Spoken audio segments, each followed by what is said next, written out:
All right, and we are live for the Steelers Depot live stream here on Monday, July 6th. Let me pull up the link myself, make sure that you have it, Dave, and then we will kick things off with some Steelers Q&A. Again, we are giving away a James Conner's book, Fear is a Choice, bottom of the hour. Steelers trivia question, first person to get it right gets the book. Dave, how you doing? Doing good. Happy Monday. How was your trip? It was good. I had a good 4th of July. Hope you did what you were out grilling, I imagine.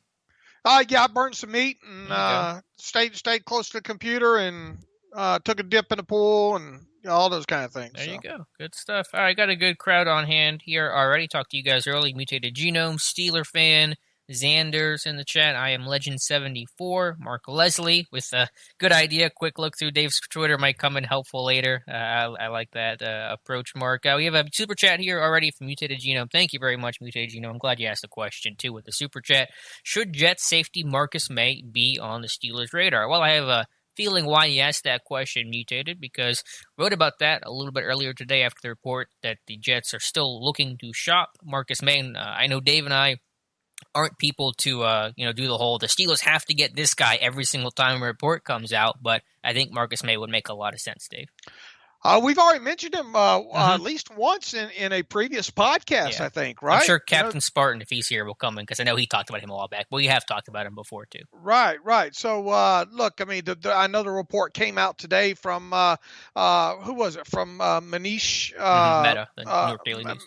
Right. And look, I mean, we've talked about all off season here, and we've gotten several questions even on these live streams about the Steelers and the safety, and what makes the most sense is just prior to the start of the regular season, getting a guy that can offer you depth, a guy that's maybe closing out on his rookie contract, a guy that's obviously underneath the age of 30, and a guy that can potentially help you on special teams. And this is a kid, that they had. What Kevin Colbert was at that pro day. Mm-hmm. Was Mike Tomlin at that pro day too? I'll have to look. I believe the report was that Colbert met with May. I don't know if Tomlin was involved or not. Yeah, I can't remember either. It's been a few years ago, but regardless, usually it's somebody that they've had past interest into is another kind of checkbox. When it comes to potentially trading for guys, and you would think that him being in the final year of his rookie contract wouldn't come with a high expectation for trade value, so probably a fifth round pick or later. Mm-hmm. It just checks so many boxes there, and I could definitely say, and you're right, we're not ones that go out and write about Steelers need to sign this guy or need to trade for that guy. When we do write those kind of stories, they're worth looking into. And look, you go back to even last year. I thought Minka Fitzpatrick was a guy the Steelers should kick the tires on, but in no way, shape, or form did I think that they'd give up a first round draft pick to get him there. Mm-hmm. So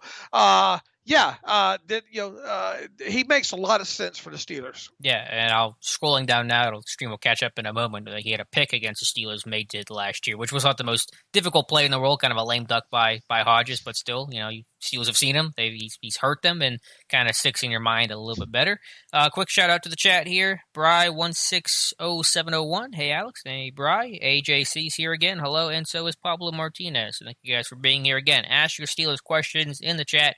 Dave and I will answer them, and bottom of the hour at 7:30 Eastern Time, we'll have a book giveaway, James Conner's book. Thank you to HarperCollins for giving us some copies to give away to you guys. Fear is a Choice is the book. James Conner's first one talking about his life story, and we all know the basics of it. He'll go into detail, of course, in the book about it. Baster29 also here. He says hello. So, yeah, with May, if I can get a sixth-round pick for him, I do that in a heartbeat because the safety depth is nil right now. And if you get a veteran like May with good experience, who can be your backup free safety, strong safety, and if they want to they've spin Edmonds down in some nickel packages like we talked about. Obviously, you got to replace Edmonds as strong safety. And could you do that with a Cam Sutton? Potentially, but he's not really a strong safety type. Marcus May would be. And so I think there's a chance for May to also have a role in a sub package right away, in addition, of course, being really solid injury and depth replacement. The thing too about May though is he's probably going to have, assuming that the report's, true and they do wind up fielding offers for him. There's probably going to be a few suitors out there as well too. Sure. So it's obviously not a slam dunk. But it's definitely a guy that and I'm sure he won't be the only one. Maybe Kevin Colbert looking into as the summer progresses. Yeah, not the only name for sure. I'm sure we'll come up with some other names later on, but that's the one that really stuck out to me as like this dude's checking every single box. Baser29 says hello and also asks us a question: should the Steelers sign Juju next year? I think if he plays well, has the bounce back year, I think and expect he will, then he gets the tag and you go from there. I imagine you're probably in a similar camp, Dave.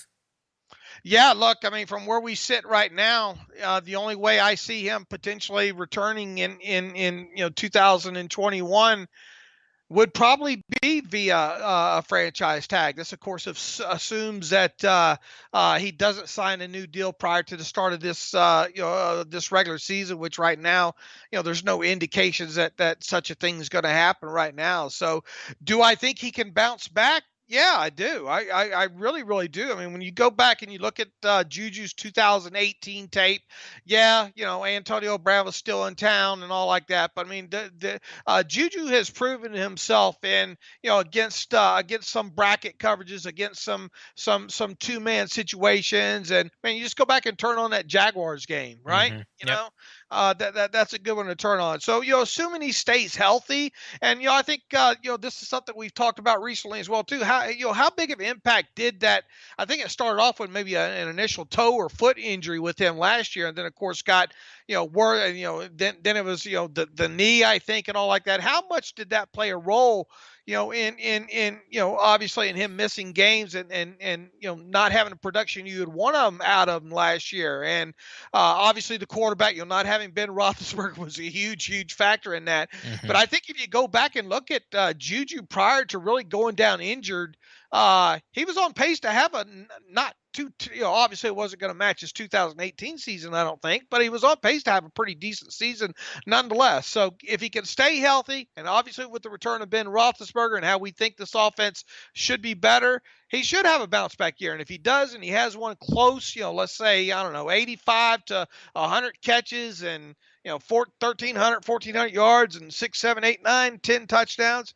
Yeah, he'll be on pace to maybe get that franchise tag from the Steelers. Yeah, I'm with you. A combination of his good health and Ben's good health should get you much closer to 2018 numbers. A couple of questions here about NFL news, specifically Patrick Mahomes. Everyone's now, I'm sure, by now seen the news of the at least framework of the deal, 10-year, $503 million extension. Question here from Wes Hickok: is the Patrick Mahomes contract the new norm? Also asked, do you think that contract could help their long-term ability to remain a top AFC team? Ted asks a similar question here in a moment, but starting with Wes.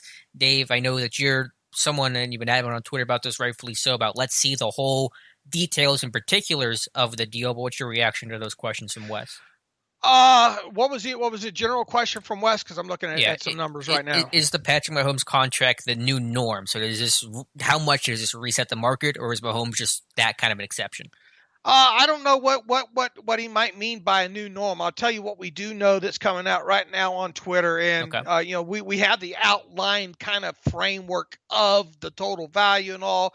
And once you get into what the actual structure is, that's where the details are. These agents will hurry up and let it be known that the total value of, let's say, the 10-year extension, and that's what it is. It's a 10-year extension on top of really the 2 years that he was still under contract there, and all that supposedly totals out at $503 million. They're going to frame it like that because it sounds it's $500 million. I mean, it sounds spectacular, amazing, like that. But here's the latest we have from Tom Pelissero from the NFL Network. Patrick Mahomes gets only a $10 million signing bonus as a part of this deal. And that's not surprising in when you look at what we're dealing with right now, with teams being unsure what's going to happen with the salary cap, and revenues this year and all like that because of the pandemic and all like that. But a $10 million signing bonus on a deal like this is, that's super low, right? Right. And then he has huge roster bonuses on rolling guarantees basis in future years, includes a whopping 45.5 $4 million bonus due in 2026. Virtually entire deal is conditionally guaranteed. See there? Conditionally guaranteed. Leaves the Chiefs with a lot of short-term flexibility there. Now, there are still a lot of things that we still don't know. Is that $10 million signing bonus? We assume that goes into effect right now, and obviously they can only stretch that out over 5 years. So that would be add an additional, it'd be a $2 million cap charge, amortized signing bonus, cap charge for the first 5 years of the deal if it hit now. Okay, now you're going to have a lot. What they talk about, these huge roster bonuses and rolling guarantees. These are all probably going to be set up to be due around the third or fifth day of the new league year, like in almost every March moving forward. And if you look back at my Twitter feed, right after this deal was announced, I said, I bet this thing's full of option bonuses. And that's exactly what's happening here. So they will give them the ability to, and I'm guessing because we still don't have the full option roster bonuses due for all the years. All we have from Pelissero right now is a $49.4 million roster bonus due in 2026. We don't know what the roster bonus is going to be next March 2021, but let's just say it's I don't know, 30 or 40 something million dollars. Okay. They would obviously give that to them, and then as part of a signing bonus, I'm sure that way they could stretch that out as well too. So there's not, it gives them the ability to get out from this quickly if they need to. Now, the things that we still lack here are what are the base salaries in this deal, from year to year over the course of essentially 12 years. What are the amounts of the option bonuses? What other kind of escalators are there? And I think Adam Schefter has something about what is it here? Something about Superbowl bonus or escalator. I have to find it. I just lost it here. But is it? I guess to answer the question, is this the new norm? Probably not. Okay, yeah, Wes. As far as structure goes, right. Wes ended up saying, should we expect contracts for quarterbacks like this in the future? So Dak's deal, for example, how is he even going to be in this realm when it's time to do his contract if he comes off the tag? Real quick here, let's see from Adam Schefter here, and all this is coming across really as we're speaking here. Starting in 2022 and for 10 years running, Mahomes has a $1.25 million incentive for winning AFC Championship game and another $1.25 million incentive for winning NFL MVP per source. That's $25 million of incentives over 10 years, taking value of his deal from $477 million to $503 million. Now that $477 million to $503 million, I think too would be new money. Okay.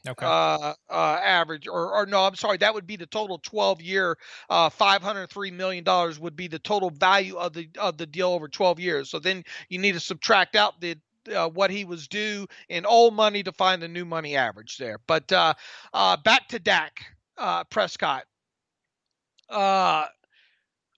Do I think Dak is worth a new money average of $40 million? No. And I'm willing to think that the Cowboys don't think that as well either. Do they think he's worth $35 million new money average? Maybe, but I'd be kind of even hesitant to give him that.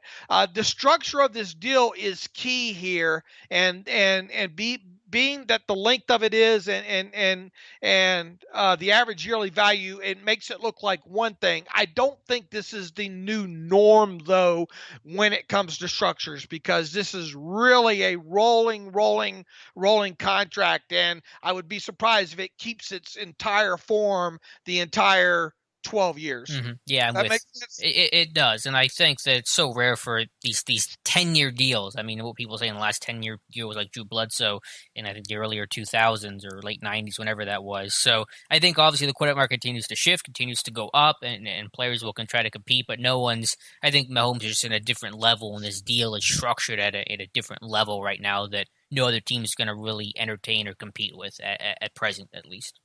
Yeah, and also this is a this is a deal that I think that's going to be pretty specific to what's going on with the pandemic right now as well too, because uh, it does give the team a little bit of flexibility, if you will, when it comes to payouts and all like that, because the uncertainty right now with the league. However, is here's what we still don't know. Well, I think we got a pretty good idea, but what is the fully guaranteed amount that he's going to earn, let's say in the first 3 years of this deal? Okay, what is the total cash flow per year? And by cash flow, that means signing bonus, which we already know is what, $10 million, and then what are the base salaries, which are pretty much virtually going to be virtually guaranteed on top of it. So I mean, it's going to be fun to look at,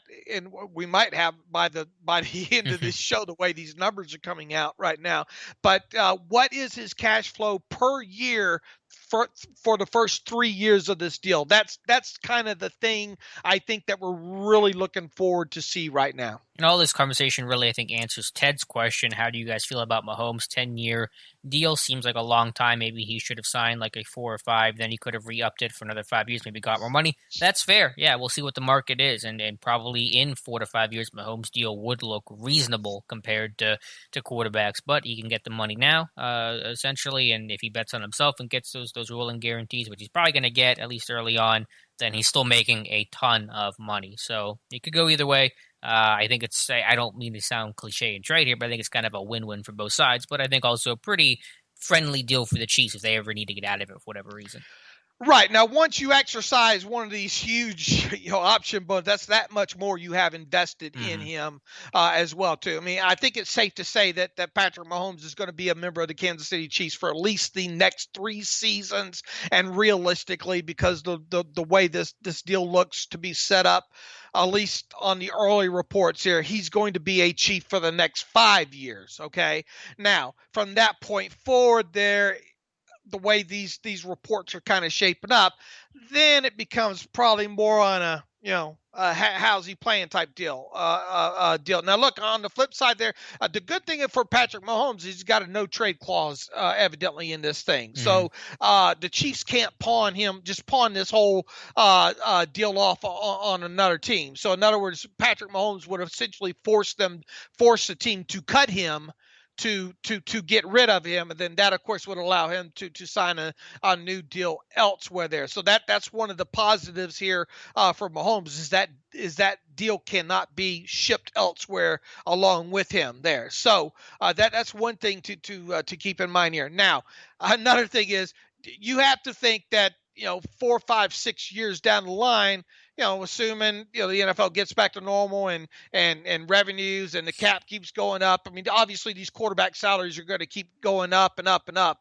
Now, he has paced himself a little bit further ahead of what the normal would be. I mean, he is way ahead of the second place guy right now, which was what, Russell Wilson? Was that right? I think so. Yeah.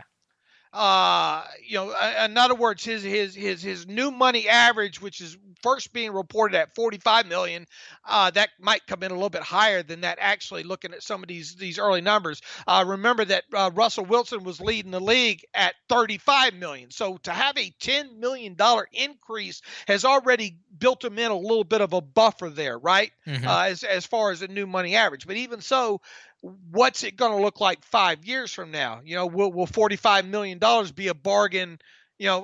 Be considered a bargain price for a quality quarterback? For a quarterback with of his quality, and that could be the situation there. I would dare say that Mahomes is also kind of in a situation where they could go back to the table and and have this thing kind of renegotiated out. Yeah, if he's playing like Patrick Mahomes, he'll have some leverage and some bargaining power a couple of years from now. I think by the time we get all these numbers here, probably by this time next week, we're going to look at this thing more like this is a 5-year X amount contract is all it is. You know what I'm saying? Yeah, I gotcha. Yeah, good discussion. Brave new world, though. That is a record-setting contract nonetheless. Mark Leslie asks, if the preseason is reduced to 2 games, is the season start date still scheduled to be the same? The NFL is going to do everything in their power to keep the regular season the same. They will sacrifice, and they are sacrificing basically everything up to week 1 of the regular season. So yeah, if you just reduce it to 2 games, to my knowledge, week 1 will still stay on schedule. Yeah, that's my understanding. But I tell you right now, I mean, it's almost daily now. You just kind of wondering what the news holds. And look, there was the conversations, the phone conversations, obviously last week between the NFL and the NFL. PA and obviously the team reps and all like that. While we have the quote unquote reports that have surfaced from that about the preseason being cut and maybe even being cut all the way out and some of these other things, the league has yet to officially announce anything, right? Correct. Yeah, but I can't imagine that they don't at least cut this thing in half based on the reports and based on just what seems logical from their perspective. Absolutely. And also, as I've been stating pretty much all offseason since this thing started, was the fact that they're hard at work negotiating what to do with this salary cap and how to borrow from it. I think there was a report by Jeremy Fowler on Friday or maybe Saturday, I forget which day it was, about, that's part of these negotiations that are going on right now. Now, you have training camps that are quote unquote supposed to open up on July 28th, right? Mm-hmm. They obviously they're going to need a lot of this put to bed. You would think at least a week out, right? At least before camps open. I mean, I know this is going to be a difficult thing to wade through, so I don't know how much time it's going to take, but the more time in advance before camp, obviously the better for teams to process it. I guess what I'm saying is we ought to learn a lot this week about what's going to happen with the preseason and what the in stone writing is about health regulations and practice schedules and Ross. Remember there was a report at the end of last week about teams probably going to only carry 80-man rosters. Mm-hmm. None of that's been finalized. All we have is just the quote unquote reports to go on. But I have a feeling between now and Friday, we should have a lot more to talk about on that front. I hope so. Some clarity would be nice from the NFL. Just a reminder to ask your Steelers question to Dave and I in the chat below. Just a couple minutes, we'll be giving away James Conner's book, Fear is a Choice. Steelers trivia question. I think it's a good one this week. First person to answer that is not already won will get the book. Just feel free to contact Dave after the podcast, and he'll get the book shipped out to you. All right, let's go back to the questions here. Daniel Babar, do you guys think that such long-term deals, this is in reference to the Mahomes conversation, will only help quarterbacks since other players may never receive long-term deals such as TJ Watt? I don't exactly understand the question. A guy like TJ Watt's still getting his deal regardless of what's happening with the quarterback situation. I just think if you're a good player, generally speaking, you're going to get paid. There is certainly a bit of a hindrance and downside, though it's a champagne problem to have on quarterbacks that have massive contracts, but I think if you're a good player, with the way the cap still continues to grow, at least will grow post-pandemic, good players are still going to get paid. Yeah, I'm not sure I understand the full context of the question there, Alex. Yeah, but the point is, for TJ Watt's case, since you mentioned him, Daniel, he's getting paid. He will get a long-term deal with Pittsburgh, even with Ben's, even if his contract's still on the books, Watt's still going to get paid and will remain a Steeler. I think the main takeaway from this, because no one else is signing contracts right now, right? I mean, right. For this to come up today was kind of out of the blue with Patrick Mahomes, and I think it's just another great example of knowing that they had to get something done with Mahomes now because the meter's running, and B, making something because of the unstable environment right now. That's why I think and unorthodox is kind of the word that I think I've been kind of searching for here when it comes to his structure here. Do I think they maybe have been kind of planning for this for the last couple of months to come up with a structure kind of similar like this because of the current state of the world that we live in? Yeah, potentially. But do I think this is going to be the new norm against for the rest of the NFL? Ask me after I learn what the first 3 years of this deal is, and how much of it is guaranteed. And once again, and as Alex and I started talking about this conversation, it's wrapped up in a real fancy wrapper here. half a million dollar, half $1 billion contract here. Makes Lee Steinberg look, look like Jerry Maguire, right? Show but me the money. Right, but I think the more you start peeling back the layers of this onion, like have already kind of been peeled back, you're going to kind of see that I think we're going to boil this down to being a 5-year, whatever, $1 million contract with X amount guaranteed. The numbers I'm waiting on to see is what is the cash flow for the first 3 years of this deal, and what does the base salaries and all look like, and of course what the option bonuses look like. And given the attention, I imagine we'll find those answers out pretty quickly. Daniel cleared up his question. He says, "Do you think a defensive player such as T.J. Watt could get a long-term deal like Mahomes?" Short answer is no. Those kind of deals are reserved for quarterbacks. No one else is ever going to catch up to that, regardless of position, regardless of talent. But of course, these players can still get mega deals, and when Watt cashes in, he will cash in big, like a Khalil Mack plus kind of deal. Yeah, I really don't think the Mahomes deal has any bearing whatsoever on a guy like Watt, for sure. And it's just the nature of the quarterback position. It's the most valuable position. It's the one that gets paid, unlike any other position. If you look at like your top edge rushers right now, I think Khalil Mack leads everybody. I think at $23.5 million in new money average right now, and it's hard to imagine T.J. Watt signing a new deal before the start of this season. So the meter's obviously still running on him. We could be talking at the same time next year.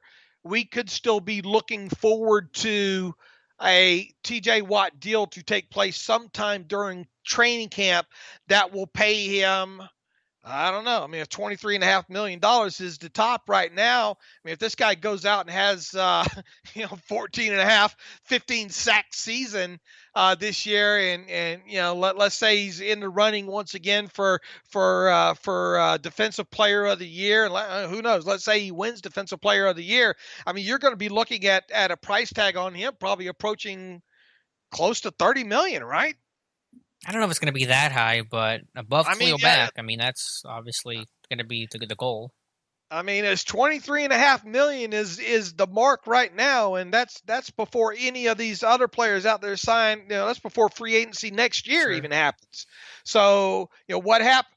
Who's going to hit free agency and for edge rushers and potentially bust that $23.5 million number, and then you turn around and assuming T.J. Watt's still waiting to get done come the start of training camp, I don't know. You could be looking at 28. What's your boy Shaq Barrett going to get? He's on the tag this year. Yeah, that's a great question. That's another one. Here's the thing with him. He's going to probably end up playing on the tag this year, right? Yeah, and I think he's on DN tag money. I think he's on a different. I forget. I think it's like $19 million is his tag this year.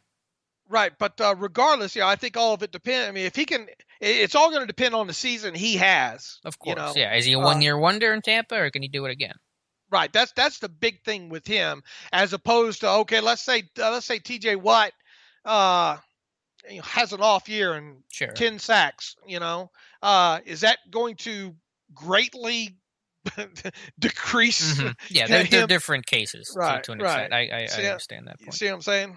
Yeah, but I'm just trying to think of pass rushers that are about to hit the market. I can't tell you the list. I just knew Shaq Barrett was on the tag. I'm sure there are other names. Clowney's not going to get what he wanted, but we'll see what Clowney gets. Bud Dupree's going to be a classic example. It's going to be interesting to watch maybe Shaq Barrett and Bud Dupree go head to head. Those guys are probably competing to be maybe the highest paid edge rusher in the league, in March of 2021. Who thought we'd be saying that 3 years ago? Brave new world indeed. One more question, then we'll do the James Conner book giveaway. This comes from Bry 160701. If Stephon Tuitt misses more than 10 games this year, do the Steelers trade him? Very unlikely, because he misses that much time again. Then what team's going to really want to take on that contract? What's his contract run through? Is it 2021 or 2022? When does that deal go through for Tuitt?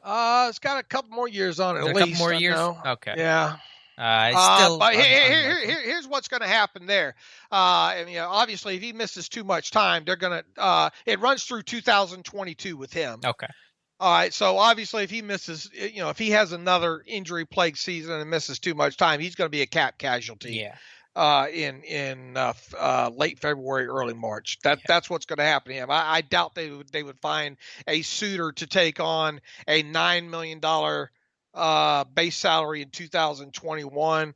And a $9 million. I don't know. It depends on, of course, on the injury and how he performs around that. But I would think either the Steelers are going to keep him or cut him is what the verdict's going to be, plain and simple, next March with him. I'm with you. And it's talented to see us. If we were to miss significant time again and underwhelm again because of it, then you may have that conversation. That's not out of the realm, but I think to it, just the talent is immense with him and as good as anybody on this defense at his best. All right, guys, it is time for our James Conner Fear is a Choice book giveaway, giving one away the last 2 weeks. Again, first person to correctly answer all parts of this trivia question, reply in the chat. A three-parter tonight. Mm-hmm. Yeah, it's a pretty heavy question. It's a bit of a way-back machine in this one.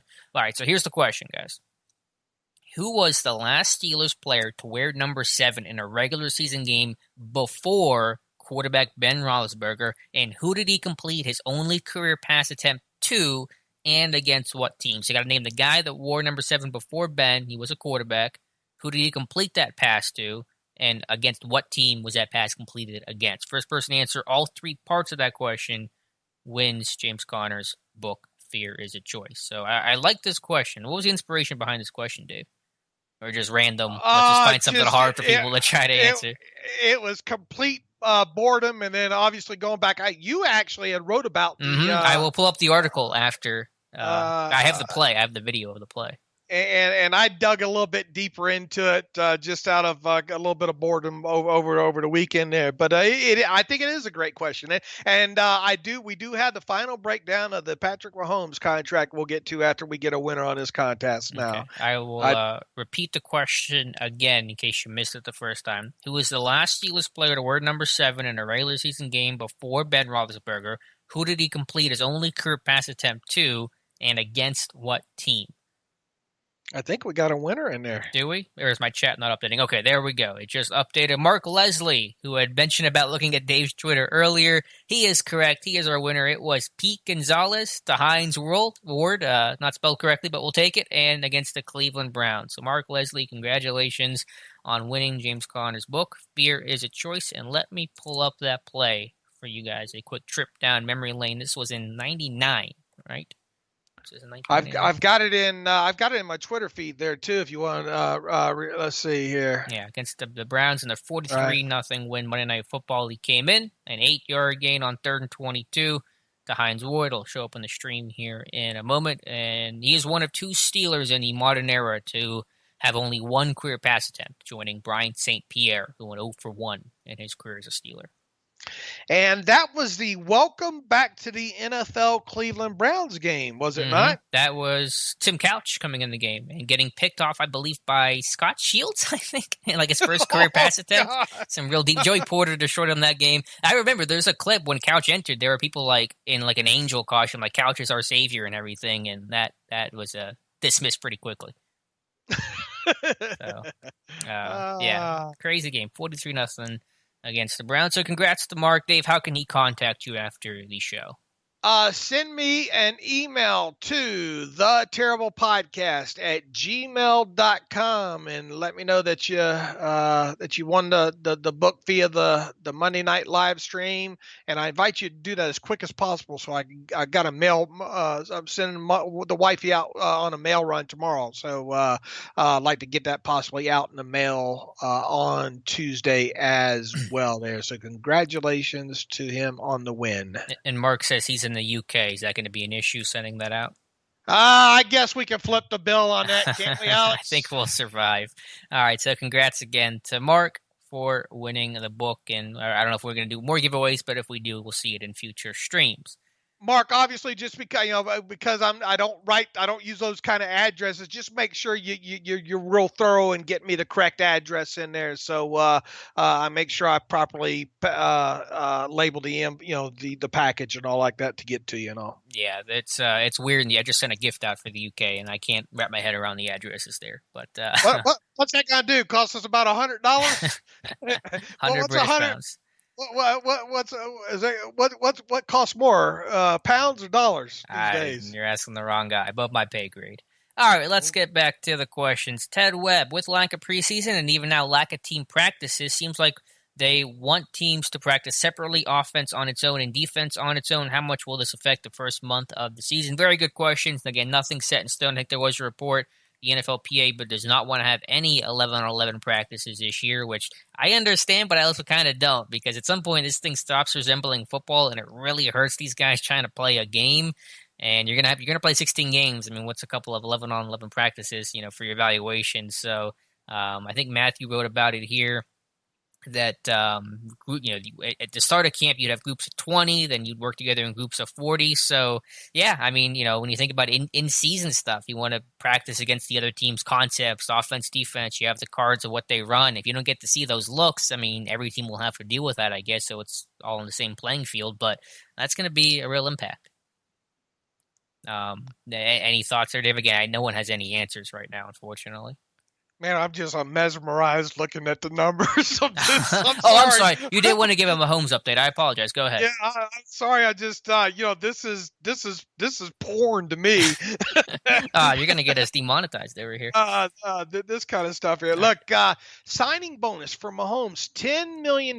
His base salary was already scheduled to be $825,000 this year. That's staying the same. All right, so he's going to pocket in only cash in 2020. That's what makes this deal kind of weird. A little less than $11 million in cash. Now, normally, first year of a mega deal like this, a player would pocket an extreme amount of cash here. Now, 2021, $990,000 base salary, a roster bonus of $21,716,000. He's got a workout bonus due of $100,000 as well too. So he's set to cash in a little over $22.8 million in 2021. That's a 2-year total right there of really 32. I guess 33.6 is all Mahomes will earn in the first 2 years.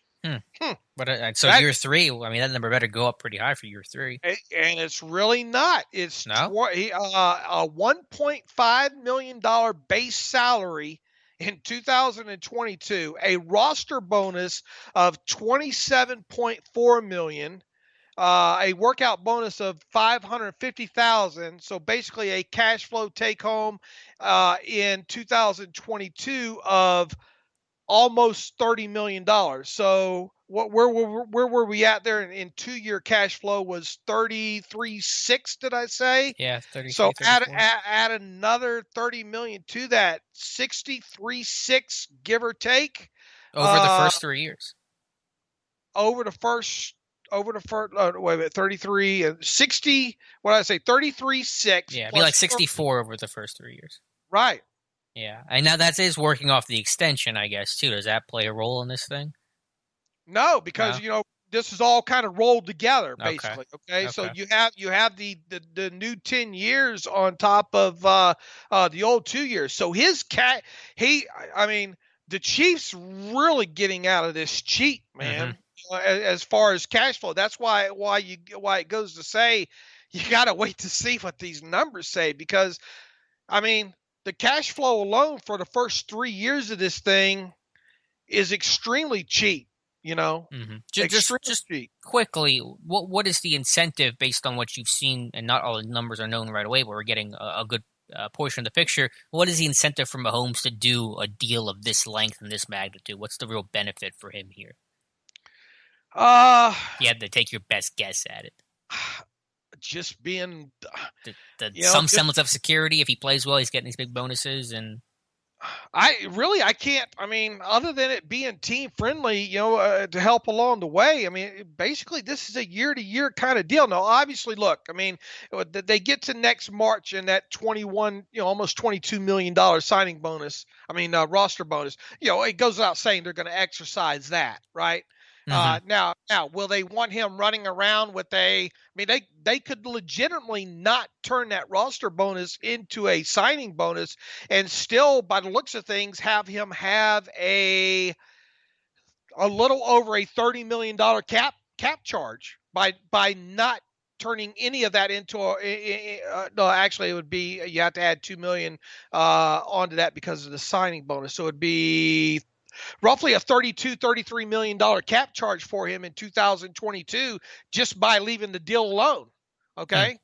So that's not going to really hurt the Chiefs, not only against the cap this year nor next year. Now, when you get into the following year in 2022 with the $27.4 million roster bonus there, they could go a lot of different ways with that. They could decide to maybe leave it as is, or they could turn the bulk, or if not all of it, into a signing bonus, and then to kind of lower his cap charge there. So, what is the incentive really for Mahomes here? I really don't have a good answer for you overall, because of it really not having a strong cash flow for it in the first 3 years of the deal. And quite honestly, the Chiefs hold a lot. They could easily cut him after 2000. Let's say after 2022, they could easily not pay. I'm sure that 30. See, in 2023, he's due a roster bonus of $34.4 million. Well, you just decide not to pick that up. Now, it's good. What we still don't know is how much of these roster bonuses are guaranteed, right? Right. We don't know much about guaranteed other than injury guarantee and that pitiful $10 million signing bonus. Right. Yeah, so we'll see. We'll get some more information. What I have on screen for you guys right now is something Tom Pelissero tweeted out the other day showing the NFL's COVID protocol. So at least that outlines, to me, what I think is one of the biggest NFL challenges in handling positive cases and what is the protocol. And essentially means if you have a positive case, you're probably going to miss at least that upcoming week. Even if you were to test on, a Monday after a game, you'd still probably have a good chance of missing that following Sunday. And back to Mahomes briefly here, Sean Mays makes a point that says that he's reading it as team-friendly in a lot of ways, as you're kind of explaining over the last 20 minutes or so. So, going back to Steelers questions, Stolen Beard says, who plays in the slot? Do Steelers lean on defense and play a safer style of offense early in season and or early in each game? What will the Powerball numbers be this week? DM me the last answer. I'll DM you that. Stolen Beard. I don't know if you mean slot for offense or defense. For offense, it's going to be Juju. For defense, it's going to be Hilton and potentially some combination of Cam Sutton in dime packages as well. And to the second question, the Steelers lean on defense, play a safer style of offense.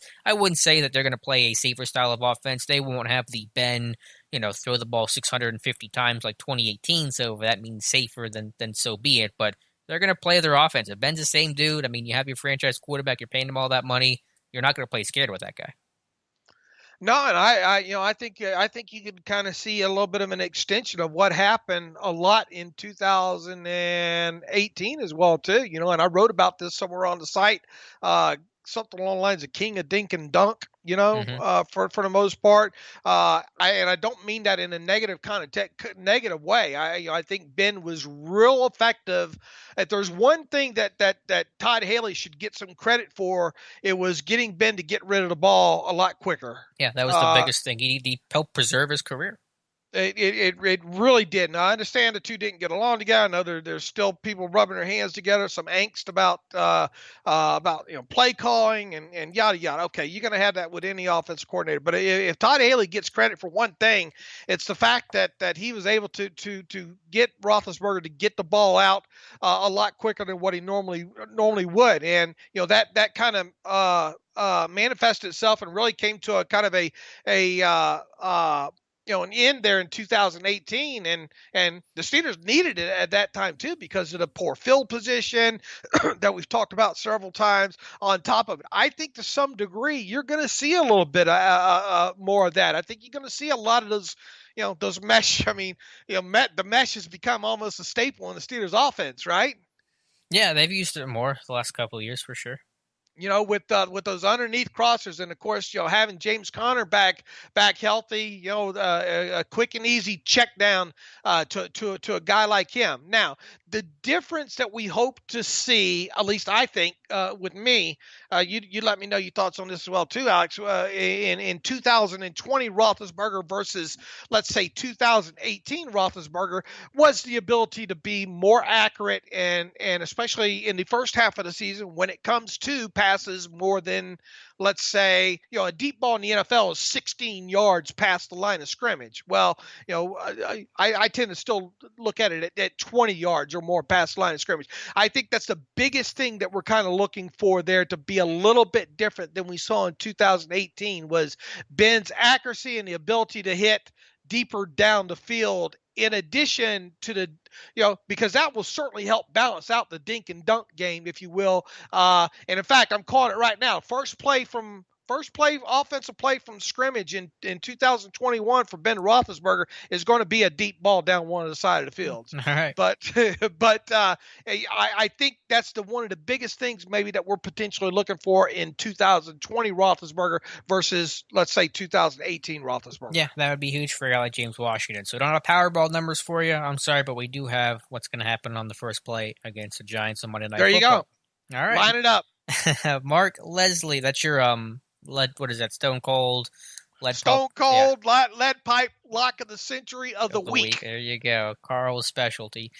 Mark Leslie, since Dave loves hypothetical, if you could choose just one player from the league to come to the Steelers that gives us the best chance of winning the Super Bowl this season, who would you pick? That's a really good question. I mean, no wrong answers, obviously.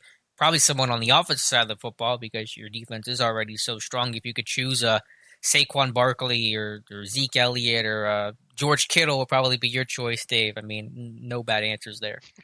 Yeah. Kittle certainly would be nice in this offense, wouldn't it? Mm-hmm. Yeah, or obviously take a top receiver, take a Michael Thomas, Julio. Really, no, just give me whatever the best skill guy would be. I guess Julio. If you could add a Julio and a Juju and whatever, I mean, look out. Wes Hickok, man, if Faneca and Nunn get in the Hall of Fame, Canton is going to get painted in black and gold next season. Amen to that. Yeah, I think Faneca's got a good shot, and as you noted over the weekend, or Matthew did, one of you guys, there's been a push for Nunn to get into the Hall of Fame. Yeah, and rightfully so. And anybody that's listened to the podcast or read the site for a number of years or followed me on Twitter, and look, we're not blind to the fact that Bill Nunn has been overlooked. And really, to be honest with you, Faneca too. It's amazing that we've now gone 5 years in a row with him being a finalist, right? And him not getting in. Now, over the weekend, there was a little bit of push, and it really kind of started by one of the Hall of Fame voters. And on top of that, you had several other Hall of Fame voters kind of seemingly agreeing with the original take there. So, look, Bill Nunn, we don't need to recite Bill Nunn's resume and credentials for deserving to be in the Pro Football Hall of Fame. I will say this, and this has been one of my arguments all along. I'm a huge Gil Brandt fan, and I know coming out of a Steelers fan, out of the mouth of a Steelers fan, that's kind of blasphemous, being as how Gil Brandt spent most of his all of his formidable years with the Dallas Cowboys. But the guy really is that much of a genius, and he really still is a guy sharp as a tack when it comes to evaluating draft players and all like that. We even referenced him I don't know how many times during the podcast during draft season here. The thing is, Gil Brandt's in the Pro Football Hall of Fame, and essentially as a contributor. Last I looked, the Steelers and Nunn had more Super Bowl championships than Gil Brandt did, right? And that 1974 draft class alone, plus one Donnie Shell, I mean, that to me, you don't need anything more there. But I hope this push early in the summer just didn't happen too early and kind of fizzles out. I hope this kind of and look, it always kind of set into motion, I guess, because of an article on Deadspin and because of people with the Hall thinking more minorities outside of players need to push the look. Minority aside, Bill Nunn belongs in the Pro Football Hall of Fame, not just because he's a minority there. So for people that listen to this, get on Twitter or get the email addresses of these Hall of Fame voters and make your voices heard and let them know, that you think Bill Nunn and why you think Bill Nunn belongs. Keep it fresh in their memory. The only thing that I hate, like I said, is that maybe this happened so early in the summer that maybe it loses steam by the time we get into the semifinalists or the finalists and all like that. So keep your fingers crossed. And Lord knows it's time Faneca got in too. So yeah, it could end up being one giant party in Canton next year, right? Yeah, to have Nunn and Shell go in together like that would be really special. Although obviously Nunn's no longer with us, but yeah, Nunn found players who otherwise would have not been found because they played at HBCUs that just got overlooked by the general NFL and scouting community. So what he did and kind of break ground to find those guys and recognize they had talent. Dating back to his days at the Pittsburgh Courier before he ever became involved intimately in terms of this being hired by the Steelers. The Steelers used his lists early on, even going back to, I think, the article I did on the 7 Steelers who rebroke the color barrier. I think even they used some of the information from Bill Nunn on guys like, I forget the specifics, but Jack Spinks and Ted Benson and guys like that. So there's a lot of history there for Nunn as it relates to the NFL, to the Steelers, and like I said, just finding players and giving players publicity that otherwise would have not been would not have happened. And those players may not have gotten the league, or certainly would not have the careers they would have had or did have had it not been for Bill Nunn. So I think well deserving. Wonderbread says, "Bring back Martavis Bryant," in all caps. And I don't think that's going to happen, so I'm sorry to disappoint. But he's got to get cleared by the NFL first before you start talking about any team signing him. I doubt it's going to be by Pittsburgh. Yeah, thanks, but no thanks, yeah. Let's see here. Scrolling down through the questions, about 10 more minutes left. Be sure to get your Steelers questions in before we wrap up the stream. Steve Williams asks, have y'all thought about making a Steelers all-time list, like the best player at every position all-time? Dave and I, a couple years ago, and I'll try to pull up the article, did a ranking of the top 100 Steelers. It wasn't by position group. It was just overall top 100. I don't know if I'll be able to find it because it's going to get lost in all the top 100 listings that come out each offseason. But I was thinking about that maybe we should revisit that. Maybe this offseason. I was thinking maybe more next offseason, the top 100 Steelers of all time, because I had a lot of fun with that list and kind of debating and thinking about who I would really rank, and be curious to see what guys might have changed over the last handful of years. David O, too, does something similar to that, doesn't he, on the site? In terms of top 100? I thought what has David O done in the past on the site? I mean, he does a lot of old school players. He just did one on Buff Dinelli a couple weeks ago. I'm just not thinking of the article you're thinking of right now. I think he's attacked something along those lines. Now maybe not just specifically top 100, but I think he keeps a rolling kind of. Oh yeah, it's top 500 Steelers of all time. Yeah. See, I'm not crazy. Well, I'm crazy, but I mean, you know what I'm saying. Yeah. Yeah, he's got to stop. It's an impressive list because he has like every player in Steelers history was assigned a value, and it's pretty crazy. He does continually update that. Maybe that's something that he can maybe get into, next off season or something along those lines. This was back in 2016. I'll read off the top 5 in our list for my because we had personal lists. We kind of combined them together. My top 5 was Joe Green at 1, followed by Lambert, Blunt, Swan, and Webby. And your top 5 was Green, Bradshaw, Lambert, Webby, and Ben. I'd be curious to know if Ben's moved up on your list at all over the past couple of seasons above maybe me. Webby. Yeah. Do you still have Bradshaw above Ben? This is in July 2016. It's about 4 years ago. Yeah, I think, we talked about kind of Ben versus Bradshaw recently, didn't we, in one of the shows there? Mm-hmm. And I just think who would have been better in a given time? It's hard to imagine Bradshaw obviously playing in today's NFL, right?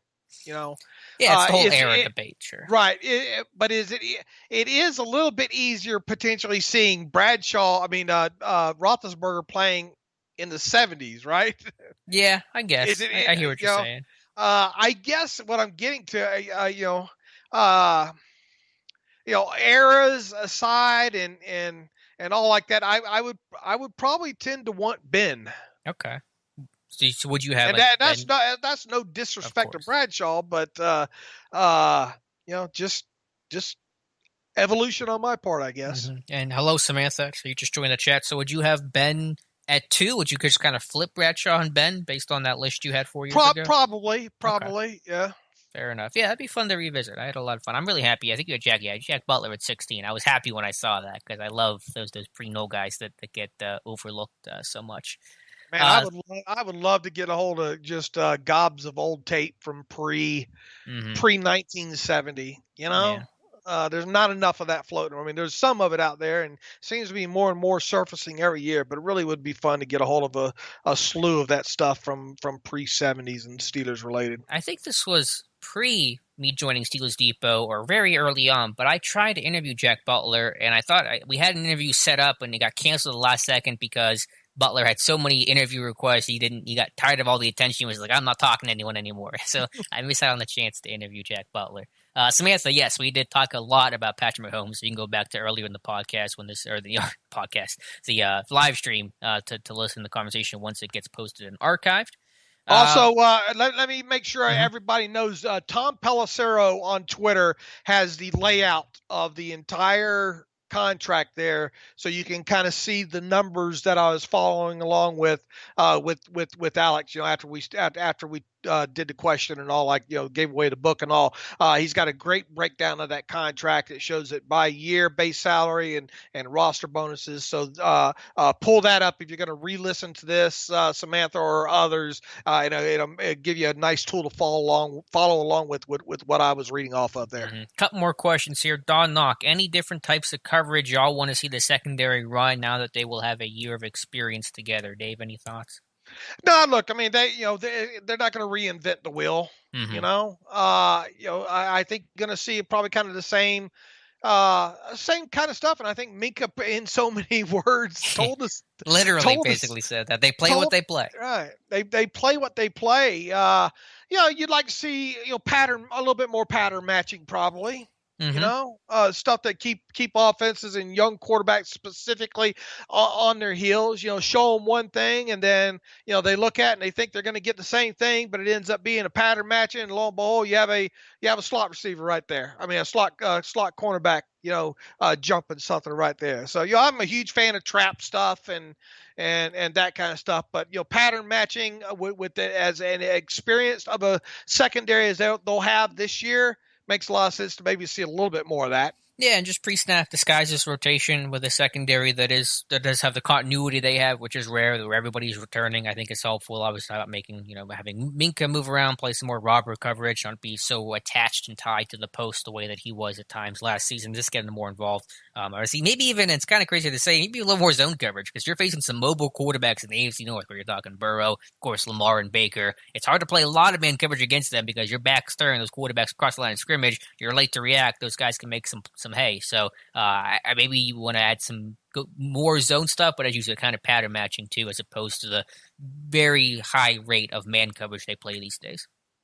Correct. All right, let's see. Couple more questions here. Where are we at? Steve Williams, who are y'all best Steelers wide receiver all time? I'm having a hard time picking my top three. And going back to our list, that's why I brought it back up from 2016. This was pre-AB, also pre-AB, not pre-AB going crazy, I should say, in the last couple really strong years of his career. In my list, just kind of looking at it here at a glance, I had Swan at 1, Stallworth 2, and round 3, and Hines Ward a close number 4. And Dave's list, I think, was slightly different. He had, let's see here, do you have Hines at 1? Yeah, Hines 1, Swan 2, Stallworth 3, and AB at that time was ranked lower, 32nd on your Steelers list. So that was our list. And what year was that? Yeah, and this was 2016. This is still the top 100 list. So things have changed, obviously. By then. A lot has changed. Or would you have AB above those three you had? Swan, Stallworth, Ward? Man, I don't see how. Look, I know the guy went crazy and all like that, but man, Alex, for those basically from the time we wrote those lists on, the guy just went literally nuts on the field, right? I mean, we're running out of adjectives and ways to describe what he would do, on a weekly basis. I don't see how you form any kind of wide receiver list for the Steelers right now and don't have Antonio Brown at the top of it. Yeah, that's fair. So, I mean, depending on how you would set up your list, that would put him at least around number 8. Placing Hines Ward. But yeah, I think from a talent standpoint, it's no question with AB. It's just a matter of how much does how things ended color your interpretation of greatest Steelers receiver. That's based on your definition of the word, but from a talent standpoint, yeah. Look, I only look at it on the field. I'm not gonna factor in off the field stuff, that kind of, I mean, that guy was just absolutely amazing. Like I said, basically from the time what was the date on those? Was it of this list. right of the off? Was it off season? Yeah, this was July 25th. We did it throughout the off season, but this was just Okay. our summer time killer. So, Yeah, boy, he really turned it on those last few seasons there for sure. That would have been all 2016, 2017, and ending 2018. Mm-hmm.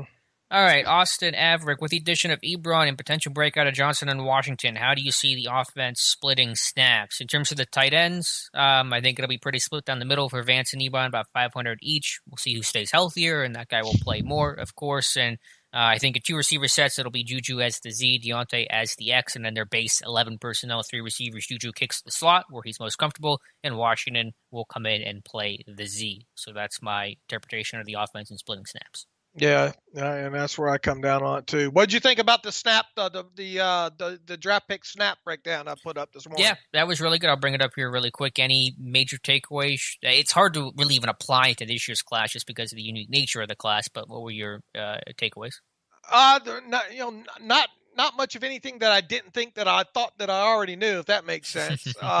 There, you'll look at injuries, obviously. I think by going through it, it leads me to believe that the big potential winner in this year's draft class could be Kevin Dotson.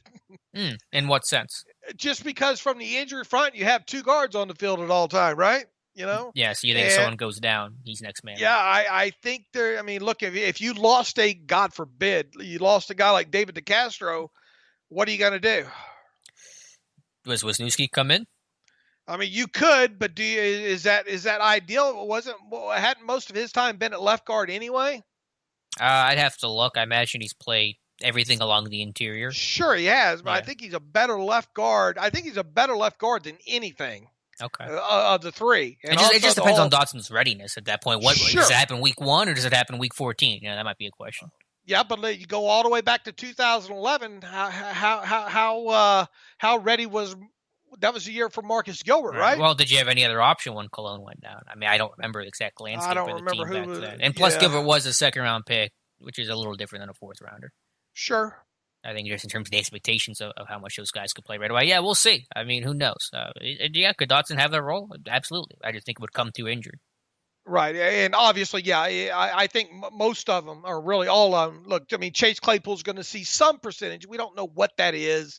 And I think how he grasps things early on in situational football as the season progresses will determine how his role expands outside of that. But even so, I mean, are you taking over or under 20% of the total snaps right now? Over the entire season for Claypool? Right. I'm probably going to go under right now. Yeah, and see, that's what I've stated almost since day one, and get a lot of pushback from that. Now, obviously, yeah, last season it was imagined or really speculated on my part that would be the situation for Deontay Johnson. But I mean, you had Dante Moncrief fall flat on his face. You had Juju miss a lot of time. That obviously led to Deontay playing the amount of snaps that he played. But really, just once Moncrief went down, that was Deontay's X spot. I mean, he was playing all those snaps. How'd you get the snap counts for like the early guys, like Matt Spaeth? What website is that? Pro Football Focus or? Yeah, PFF had him. Yeah. Okay. And like I said, we charted that stuff. Well, not that far back, but PFF had the 2007 and 8 stuff that I grabbed. Good deal. All right, let's see. Play dead 0112. I went back and looked at Cordell Stewart after Dave posted a highlight and didn't realize he was that dynamic. Yeah, you've posted a lot about Stewart this offseason and your couple series about biggest plays and your kind of countdown to the start of the season. He was slashed for a reason. Yeah, he was Lamar Jackson before Lamar Jackson, right? Amen to that. But you know what? You the more you dig into his old tape as well, too. If they would have spent time with him, maybe at being a wide receiver, he could have been to Juju before Juju. Yeah, fair.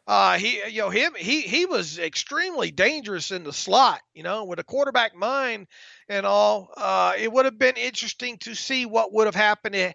I don't think they did him any favors early on, kind of going back and forth with him. That had been right. And probably had his head spinning quite a bit there. So it would have been interesting to see what would have happened with him. Maybe had he stuck with one position right from the get go, and maybe what would have happened if he would have been able to make a transition or been given time to make a transition into a wide receiver spot. Mm-hmm.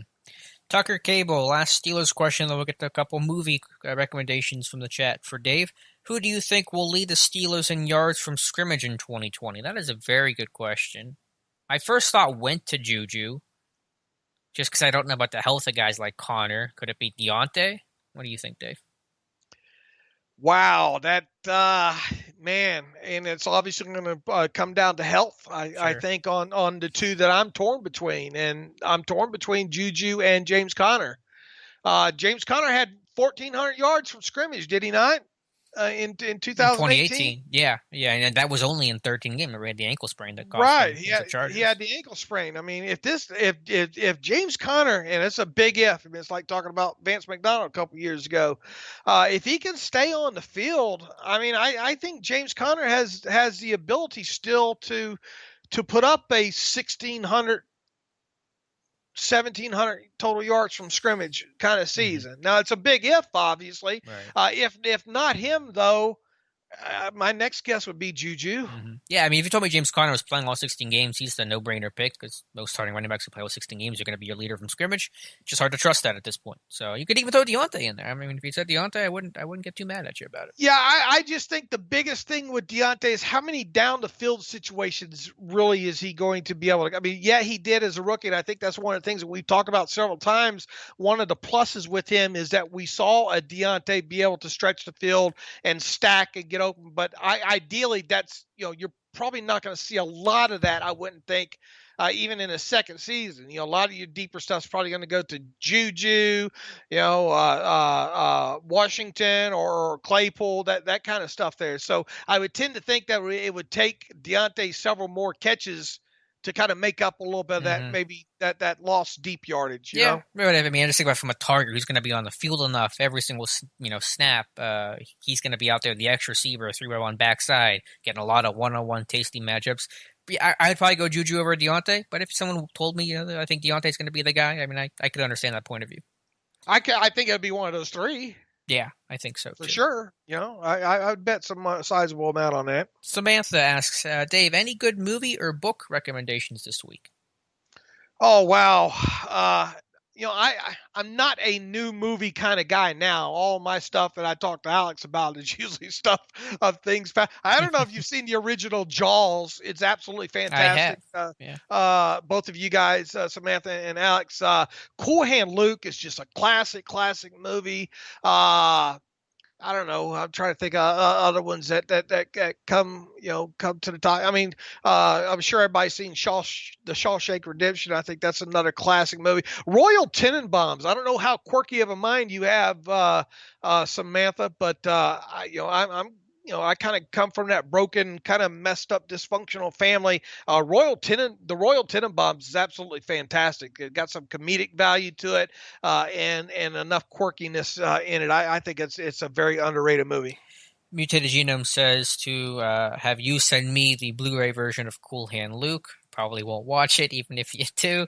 Man, it's such a great movie, And look, Bull Durham. I'm surprised you've never seen Bull Durham, being the sports fan that you have, and you're a romantic at heart, I think, Alex. Hopeless romantic. That too. It's got a storyline to it, And look, Kevin Costner is in it, and what's her name? I forget the other critically acclaimed actress that's in it as well too. But very, very good movie, Bull Durham. Mutated Genome also says 12 Angry Men, which makes sense. I just got called for jury duty next month, which I'm very much hoping it does not happen, but could play that role out in real life. And also, I Am Legend 74 asks Dave, I know you're a war movie fan. Have you been able to watch the 2019 remake of Midway? No, I have not, but that's on my list. It's fairly lengthy if I'm remembering. So I think the time or two that the wife and I have sat down to saying, okay, we're going to watch it. I think something came across the Twitter machine or something. I don't know. Something interrupted me that I have not watched it yet, but it's definitely on my list to do so. And Mark says we never hear what movies Alex would get Dave to watch. That list is very small. I don't know if I have any that Dave wouldn't have already seen. Have you seen the Die Hards, Dave? Oh yeah. Okay. I saw Die. Yeah, I saw Die Hards before you were born. That empties my list then. See them all except for the last one, and you're good to go.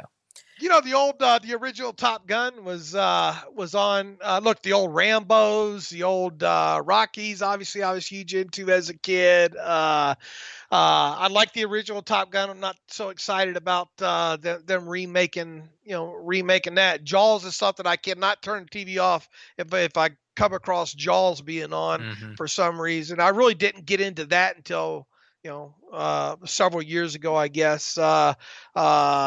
But yeah, that's just a small sampling there. Saw Hamilton this weekend. It was out on Disney Plus. Not that I was my first choice, but it's actually pretty good. So if Tiffany ever wants to watch it, it's a long play, but it's pretty good, pretty entertaining.